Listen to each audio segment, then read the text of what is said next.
சென்னை வேளச்சேரி தொகுதி திமுக எம்எல்ஏ வாகை சந்திரசேகர் இந்திரா நகர் பகுதி மக்களை தேடிச் சென்று குறைகளை கேட்டறிந்தார்.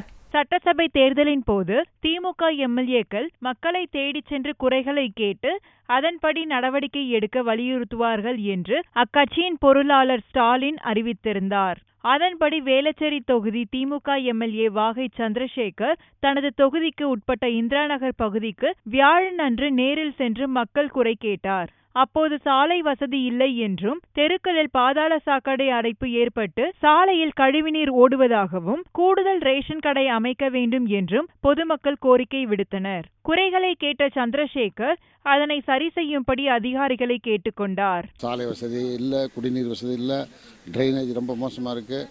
ஒரே ஒரு ரேஷன் கடை இருக்குது. அந்த ரேஷன் கடையில் 4000 கார்டு அங்கே கொடுக்குறாங்க. அதையெல்லாம் எல்லா துறை அதிகாரிகளை வைத்து மக்கள் முன்னால் அவங்க குறைகள்லாம் எடுத்து சொல்லி அதற்கான மனு பெட்டிஷன் எல்லாம் கொடுக்கப்பட்டிருக்கு.